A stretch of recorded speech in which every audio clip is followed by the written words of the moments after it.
Good day, all. My name is Omari Dyson, and I am coming to you on November 1st, 2020, to have a conversation with you. What I want to do is first apologize. I know I've been out of it the last few days into weeks. I think many people who've emailed me and text me have also shared the same sentiment in regards to how draining this time period has been. But before we get into that conversation, let's take a moment of silence. And I want you all to just sit back and take a moment to just think about who sacrificed us to be here, the sacrifices that we've made for others, the fact that we have opportunity to just sit, talk, listen, write to each other. Let's just take that moment and just center ourselves.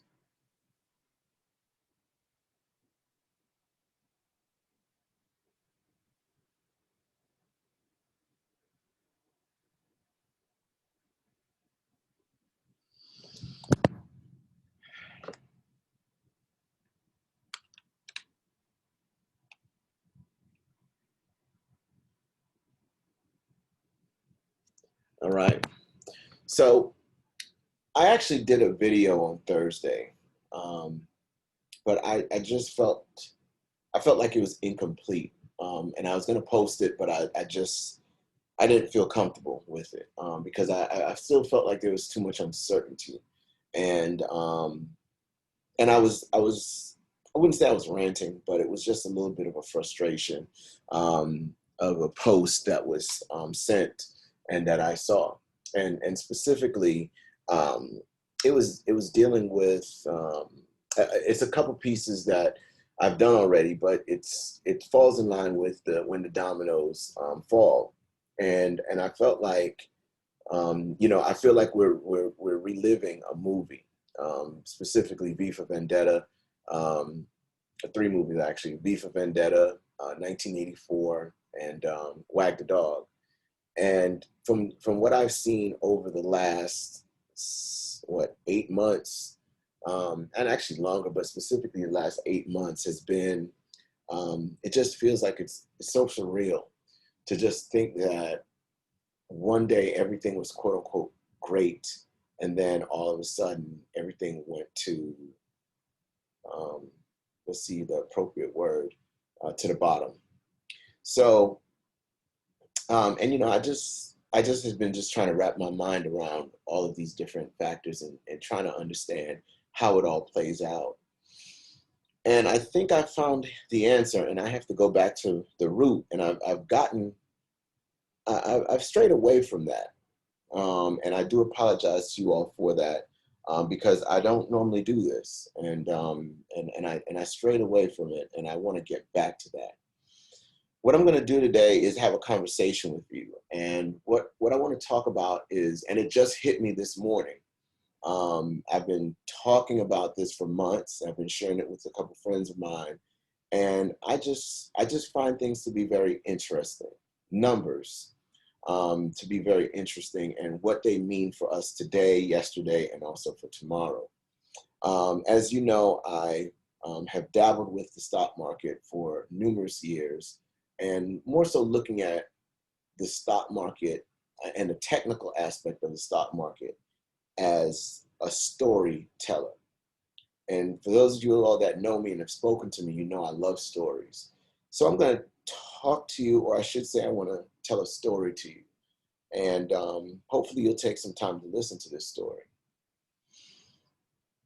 What I'm going to be using, and some of you have read these pieces, but I'm going to be taking some pieces from Paulo Freire's Pedagogy of the Oppressed, some Creating True Peace by Thich That Hanh, some pieces from Mutant Message Down Under by Marlo Morgan, and using some pieces from James Baldwin. Thank you to one of my students who kind of brought me back to earth about that Baldwin piece.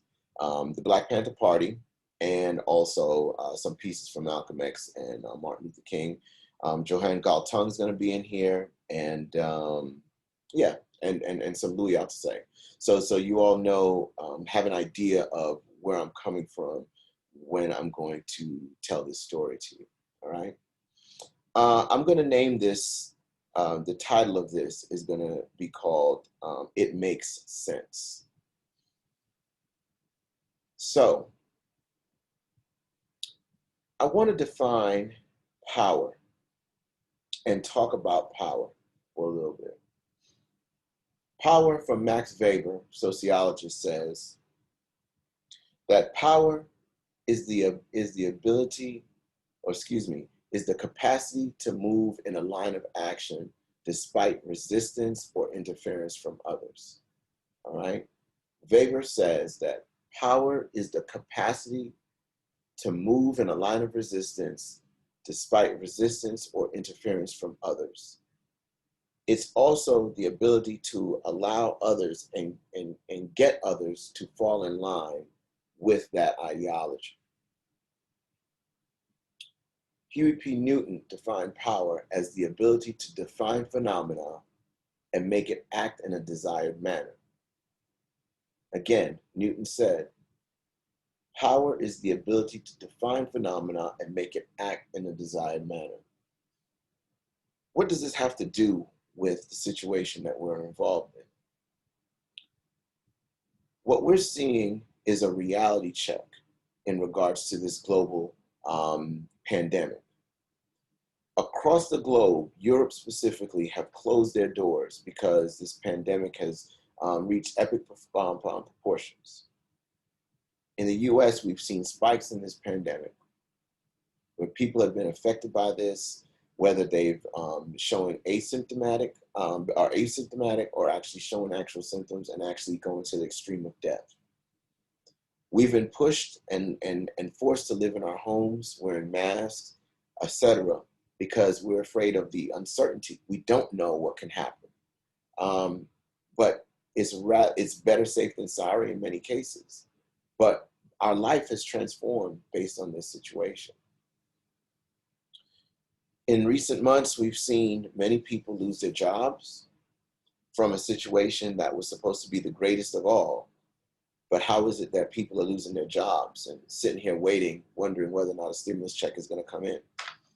We'll talk about that in a second.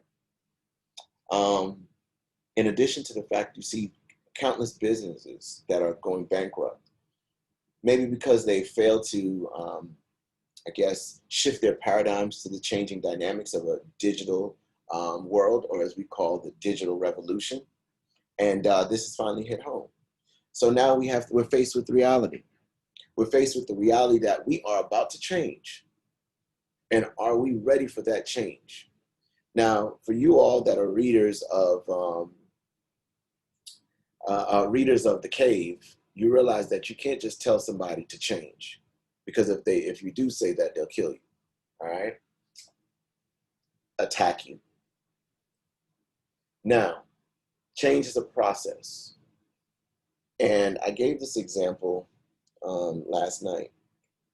And I spoke with somebody and I said, let's look at money, for example. Some of you may not remember this, but back in the day, when we got paid, we got something called a check. It was a piece of paper. And we got this check and we had to go to a place called a bank and either deposit into our account or get cash from it. Now, something happened around 99, 2000-ish or so, where something called direct deposit happened. And now you can just you'll get paid and it goes right into your account. And very easy. You don't have to go to the bank anymore. But as time has progressed, we notice that now that we no longer are using cash like we used to, cash is actually becoming obsolete. And everything is now put on a card, or we can use our phones or even our watches to pay for items now. Very slowly, I think a place called the bank might become obsolete, because do we really even need a bank anymore? Because we don't even go there anymore. I feel sorry because I go to a bank right now and hardly anybody's there. So I would not be surprised in the next 5 years if you see the physical space of the bank go down. But you can't just sit back and just knock a bank down just like that. No, it has to be a process, a slow process. And I think what's happening is a very slow process for us to sit back and think for a second about what can be going on. and what are the words of power and those who have power, how they are manipulating the game. So let's play with this for a second, okay? A few sessions ago, I told you all that based on some research, I think by a gentleman, a few people, Jim Rickards, and another press person I follow on YouTube, made a statement about how the stock market has predictive abilities when it comes to elections.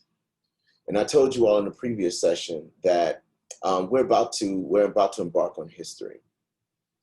That Donald Trump might be the first U.S. president to be reelected during a recession, and may actually be the first president to actually serve his full term after being reelected during a recession. Now,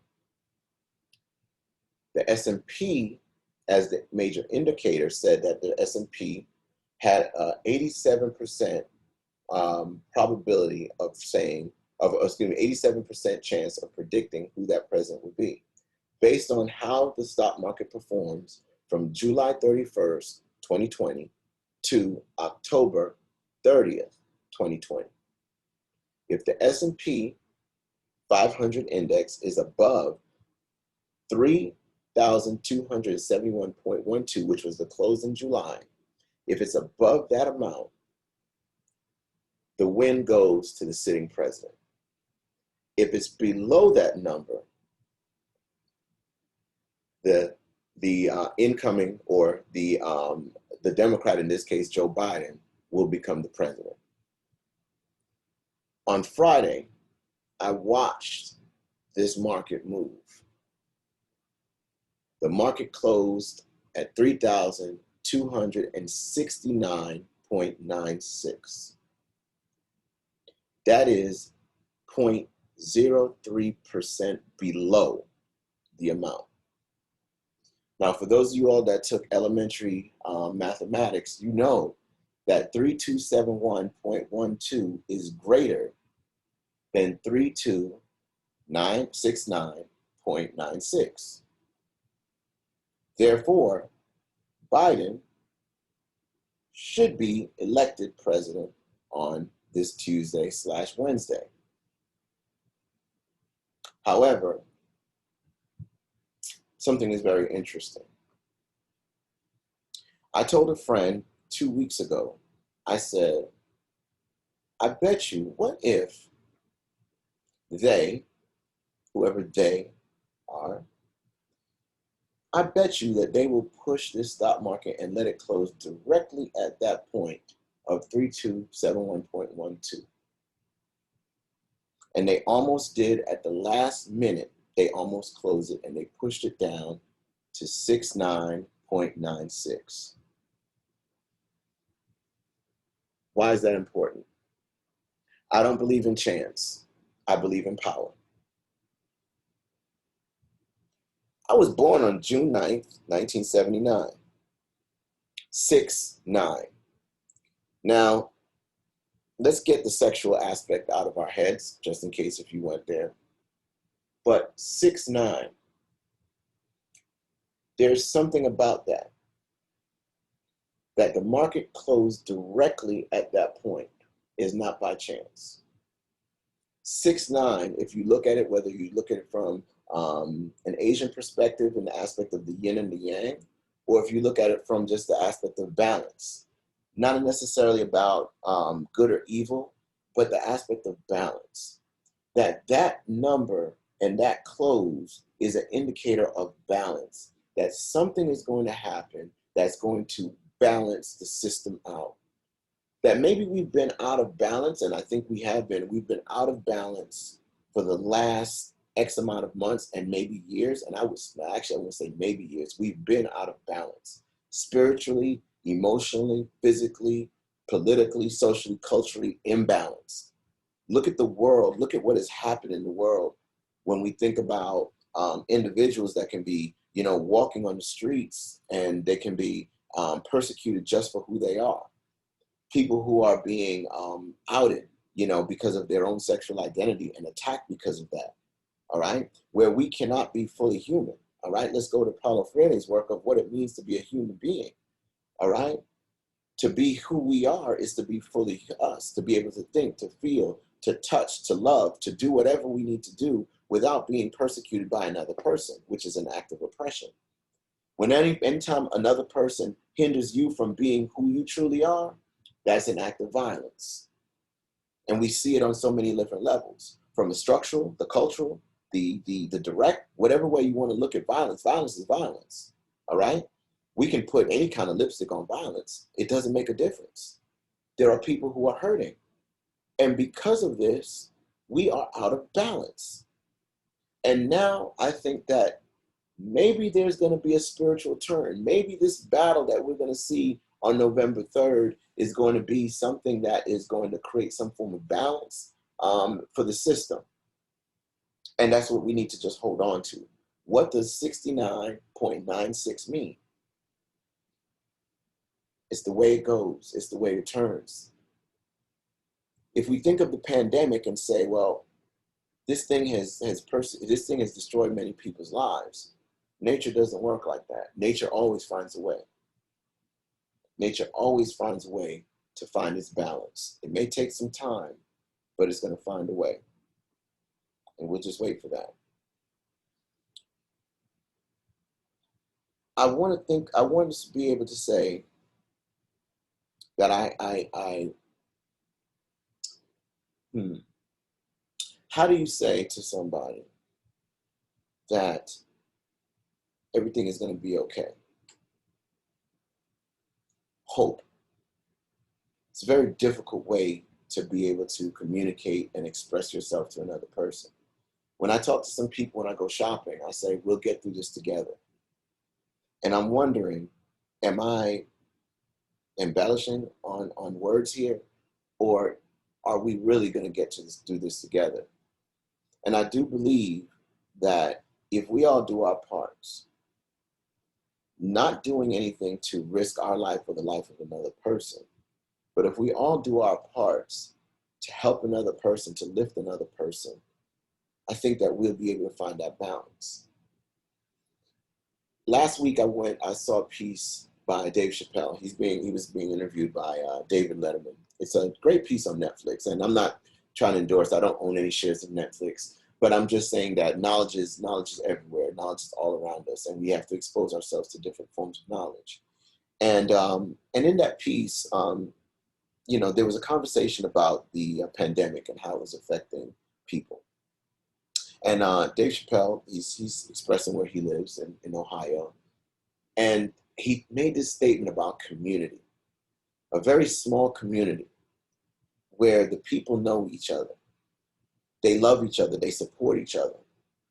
And he said, when this thing hit, the pandemic hit, there was no situation where people were hoarding toilet paper because the people only got what they needed. They used what they needed. And they knew that if they took all this toilet paper, there'll be somebody else that is going to lose that. And that triggered something in me. And please don't laugh at me and don't laugh at my age. But years ago, and I look, I'm not going to lie to you, all right? I watched the Care Bears. I love the Care Bears, all right? The original Care Bears. And there's this one episode that always sticks in my mind. One day, Grandma, I don't remember what her name is, but Grandma, and she had the two cubs. There was this magic tree that was in the center of the town. And the rule was every bear in town was to take one apple a day, all right? So this, and that's how the town ran. That was the structure. That's how the town was able to function based on that mindset. One day, the two cubs were not able to make it to the tree. So Grandma says, I'm going to get my apple and I'm going to go ahead and get their apples. So what Grandma did was she took 3 apples and went home. One of the other bears saw Grandma taking the 3 apples. And he says, oh my goodness, she's taking 3 apples. Something must be going on. So he runs and grabs as many apples as he can. And then somebody else sees him do it and they take as many apples as they can. And all of a sudden they're pulling these apples off the tree. The way the tree is a magical tree. So every time you took an apple, the fruit would come right back again. But because all these bears were pulling the tree, pulling the apples off the tree, pulling the apples off the tree couldn't replenish itself and it died. It did come back to life, but let's just work with that. It died. What happened? It speaks to me because I realize that many of us are impacted by what we see, our perception. Our consciousness is limited to what our minds allow it to be limited to. That's why it's important for us to, as Freire says, to build our consciousness through dialogue, through reading, through experience, through serving, however way we need to build our consciousness to heighten our awareness of the world that's around us. Going back to the story of the bear, what if that bear said, I know who Grandma is, I know how she is. Let me ask her a question. Dialogue, right? Hey, Grandma, what's going on? You know, something going on with the tree? You're getting 3 apples. Oh, no, baby. I'm just getting 3 because the cubs couldn't make it out today. Oh, okay. Moving right along. How often do we get into conflict situations because of misunderstandings, right? Because of our perceptions. The Nai's Nin said, we don't see things the way they are. We see them the way we are. So based on perception, how we see the world is based on how we see ourselves. Expanding ourselves to understand what's happening around us. Pause. Let's go back to 2016. I remember that time period where everybody said Donald Trump was about to become the president. Oh, excuse me, was the underdog. He'll never become the president. Never become the president. Never say never, because you never know what can happen. You don't know what anybody's capable of. Don't underestimate the power of humanity. He became the president. And many of us were so upset that we could not see and understand what could be happening right in front of our face. So I'm going to give you a code. He made a statement. He said he wanted to make America great again. And many of us was like, this is bull. I can't stand this. And everybody comes out. And I did this in class one day. MAGA, MAGA, MAGA. But I didn't really understand what I was doing. Fast forwarding 4 years later, MAGA means something. And it was a financial analyst that said, MAGA, 4 stocks, Microsoft, Apple, Google, and Amazon. MAGA. He was speaking in codes. And if you understood that code, because if you were exposed to that world to understand that he was using a code to somebody, you would understand what he meant. And if you had invested, I'm not giving any investment advice, I'm just saying, perception. If you would have invested in MAGA in November of 2016, to this day, Microsoft has gained 235.99%. Apple, controlling for the split, has gained 293.99%. Google, 108.29%. Amazon, 304.51%.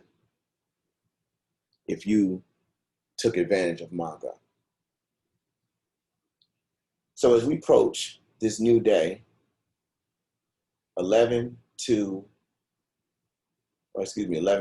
I'm sorry, I keep saying 2. That's my mother's birthday. 11-3-2020.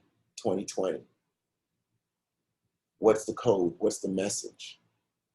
What is it that we need to take as we go to the end of this year and into a new one? The first thing is we have to find our balance. We have, as individuals, we have to find our balance. We have to understand why we are here and what our purpose is. What is it that you're passionate about? And make sure your passion is not something that is going to hurt another person.